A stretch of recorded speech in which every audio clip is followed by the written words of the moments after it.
She was standing in my driveway, pointing at me like I was evidence of a crime, and all I had done was buy a house. Not borrowed it, not rented it, not inherited it from anyone. I had earned it, signed for it, and carried those keys in my pocket for 3 days before I even dared to use them, because some part of me needed to feel the weight of what that moment meant. And still, none of that mattered to her. The second she saw my face, she had already made her decision. What I didn't know standing there in my own driveway, watching her dial 911 like she was reporting a natural disaster, was that this moment wasn't the beginning of the story. It was the explosion at the end of a very long fuse she had spent months lighting. Let me take you back to the day it all started, because that's the only way any of this makes sense. I had saved for 6 years for that down payment. 6 years of skipped vacations, double shifts, and a running list in my head of everything I was willing to sacrifice for something permanent. I wanted a neighborhood with clean sidewalks and quiet mornings. I wanted a porch I could sit on without someone else's noise bleeding through the walls. I wanted a place that was mine, fully, legally, undeniably mine. When the offer was accepted, I sat in my car outside the realtor's office for a full 10 minutes, just breathing. Half Mexican, half Caucasian, born in this country, raised in this country, and finally planting a flag somewhere I chose. The neighborhood looked exactly like the photos. Mature trees lining wide streets, houses with trimmed hedges and polished mailboxes. It felt earned. It felt like an arrival. What I failed to notice was the woman watching from the porch next door, not smiling, not waving, just scanning me the way someone scans a receipt they already suspect is wrong. Move-in day arrived with all the beautiful chaos it always does. Boxes stacked sideways, movers calling out numbers, the particular exhaustion that feels like happiness. I was taping my name to the mailbox when I heard footsteps coming fast across the lawn. She didn't introduce herself. She didn't say welcome. She walked up with her chin elevated and asked what I was doing there. Not curiously, accusatorially. Like the question itself was a warning.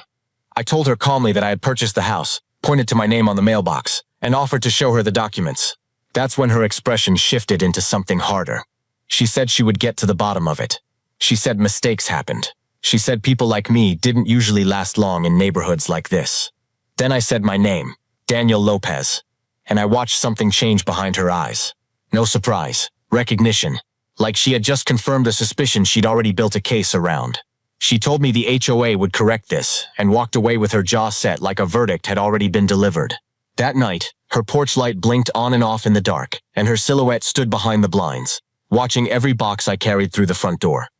Before we go further, drop in the comments what country you're watching from. This story has traveled far, and we want to know how far. By morning, the optimism I had carried into this neighborhood had thinned, but I still believed in paperwork. I still believed that legal ownership was a language everyone understood. I was wrong, not about the law, but about Karen. She had already gone to the HOA board to push for a reversal of my purchase, and the board had shut her down hard. A neighbor whispered this to me quietly, the way people share information they're afraid to say out loud. I thought that was the end of it. I thought reason had won a fast, clean victory. What I didn't understand yet was that Karen didn't retreat when she lost. She recalibrated. If she couldn't remove me through process, she would remove me through pressure, one citation at a time, until living there felt more like a punishment than a choice.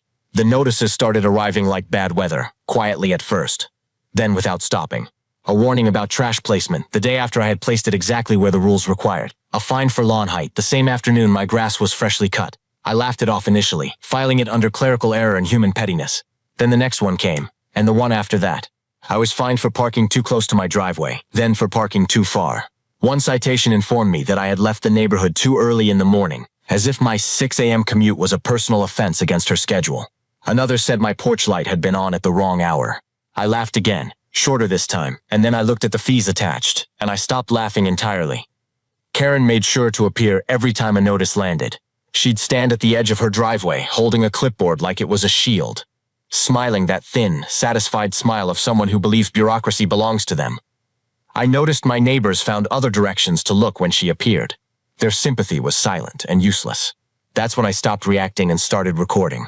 Photos with timestamps, emails saved and screenshotted, video logs organized by date. Every fine is cross-referenced against every rule. What emerged wasn't a pattern of enforcement, it was a portrait of obsession. Every single notice traced back to Karen. Not one other resident had received her attention. This wasn't about compliance. It had never been about compliance. It was about making me feel unwelcome enough to leave, and she had mistaken patience for weakness. The morning everything broke open felt different before it even started.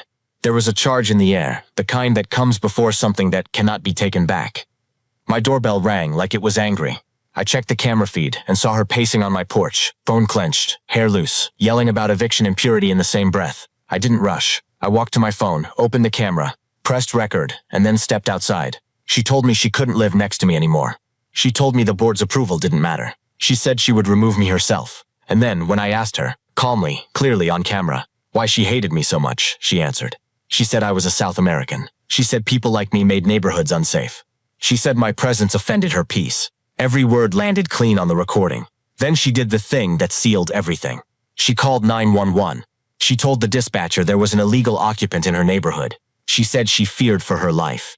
I stood there and let her finish, because I already understood what she didn't. That she had just handed me everything I needed, wrapped in her own voice. When the officers arrived, Karen stepped forward with the confidence of someone who had rehearsed this moment. She pointed, she accused, she commanded. I waited. When it was my turn, I handed them my phone and walked them through it all. The videos, the fines, the timestamps, the racist rant recorded less than 20 minutes earlier. I watched their expressions shift in real time. They separated us. One officer stayed with me while the other spoke to Karen in a voice that kept dropping lower. Then the handcuffs came out. She screamed that this was a mistake as they walked her toward the car, and maybe some part of her actually believed that. Neighbors appeared on their porches for the first time in months, watching quietly as the woman who had terrorized this street with a clipboard and a sense of racial entitlement was arrested for harassment and filing a false police report. By the end of that week, the board had removed her from her position. Quietly, permanently. No drama, no announcement. Just a name no longer on a door, a seat no longer filled. The restraining order was granted shortly after. The neighborhood didn't become a different place. It just finally became what it had always advertised itself to be, quiet, clean, and honest. I won't pretend that the whole thing left no marks. There are mornings I still replay moments, wondering if I could have ended it sooner, documented faster, spoken harder. But the thing I had to learn, and it cost months of invisible stress to learn it, was that I had never been the problem Karen needed to solve. I had been the mirror she couldn't stand looking into. My documentation didn't win because I was clever. It won because she never stopped to consider that someone she had dismissed might be paying closer attention than she was. If there's anything worth taking from this story, it's that dignity doesn't require volume. It requires consistency. It requires receipts. It requires patience to let someone expose themselves completely before you say a single word. I almost let her win, not by doubting, even for a moment, that I deserved to be there. I had earned that house 6 years before I ever walked into it. No clipboard, no citation, and no Karen was ever going to change that. Did she get what she deserved? Drop your answer in the comments below. And if you want more HOA showdowns like this one, make sure you like and subscribe, because we are just getting started.